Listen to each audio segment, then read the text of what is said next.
Hey guys, this is just a quick framework course to go over quickly the interface you'll be working with in your design files. And so yeah, let's get started. So as soon as you open your file, you'll come across the interface and you have your design space up in the middle over here. By default, they do drop a desktop 1200 pixel frame for you, so you have that to start work out with. But let's first start from the beginning. So on the top left, you have the regular file menu. Over here, you can kind of like save and everything, but Framer does autosave, so don't worry about that. And then you have the insert. So the insert panel is quite versatile. Here you can drop a lot of Framer presets, so like pages, sections, even navigations of things.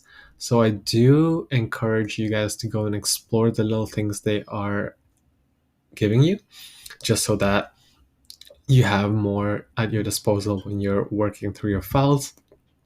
Layout, here you can drop frames as you would in Figma. And this is just a blank canvas to you to work with. The rows, columns, and grids, these are frames just like Figma, but they have auto layout on them. So they do have some logic behind them. And then you can easily drop an image, for example, or a video. Next, you have the text. As always, T will be your best friend. In this case, you can press T and you can drop a text anywhere. Or if you forget the shortcut, you can always come back here. Then we have CMS, which is not something we'll get into, but you can definitely explore at your own time. And then action. So this is the quick action button, just as you would in Figma itself. For a quick keyboard shortcut, it will be Control or Command K for Mac users.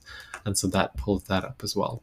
On the left panel, we do have pages, layers, and assets. So pages, as always, is the same as any other page. So let's say you have your home page. I just made an about page.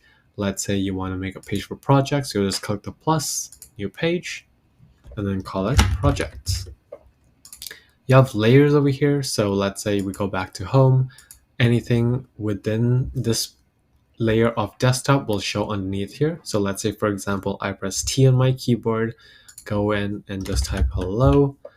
As you can see, there's a text layer within my desktop layer itself. And then finally on assets, you have components, styles, and code. Components are, let's say, like buttons that you make and whatnot. Styles are text styles, color styles, as you would normally in a design file, just to keep things very cohesive, which we'll get to in our framework crash course. And then finally, we have code as well. So now that we have something in our file, I can bring you guys to the right panel over here. So the right panel over here is where most of the magic happens. We have alignment. So this is like left align, middle align, right align. So that's the alignment tool over here. As you can see, my text has been moving based on what I chose. Linking is the ability to link this to, let's say, certain pages.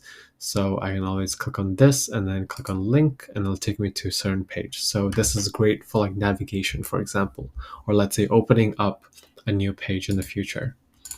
Positioning, that is where your element is positioned on the frame itself. By default, it's set to absolute position, meaning that you can drag and drop this anywhere you like. But as you can see, if you click on this, there are many different types of functions that come with it. So as you start to work with, let's say, stacks, which is the Framer version of auto layout frames, you'll see what I mean. So let's say, for example, I drop a row. So as you can see, these are two blue elements that are living within one another, and they are relatively positioned next to each other. So let's say I move this, it will shift the lighter blue box up. So yeah, I do encourage you to play around with this a lot more. As you can see, you can set something to sticky, which is something that's more in line with, let's say, navigation bars on the top of your page, and so forth. Back to the text layer, we do have sizing. So as always, we have the width, we have the height of this that are set to auto. However, you can kind of go in and set them to whatever pixels you want it to be. So far, it is set to fit whatever content's in there, but you can definitely change the fixed or relative based on the sizing, of the entire page itself. So there's many options over here as well. So let's say I wanted to go into relative, and so far it's accounting for 16% of the page. Let's say I want it to be 50% of the page. So the size of the text box itself now counts for half of the page, for example. So there's definitely many ways you can play around with these options. So I do encourage everyone to kind of play around with it and see what works best for your design. As for how something grows, so in this function over here, we have the grow by width, so that is growing by width over here. We have the growth by height, so the height is unaffected. So let's say I am Raymond. As you can see, the width doesn't change and the height is fixed. But the width is fixed. But as you can see, as I drag this, the width changes based on it. So yeah, there's that to work with. And then finally, you can have the fixed. So you can definitely fix the width or the height based on whatever your preference is. And then finally, you can also set a minimum and maximum width and height for this. Then we have the effects. Here's when you do the little animations, which we won't get into too much. You have overlays, which is, let's say, different popovers, or like what goes behind, what comes in front, which we won't go over too much. Custom cursors. We have styles over here. By default, you have opacity.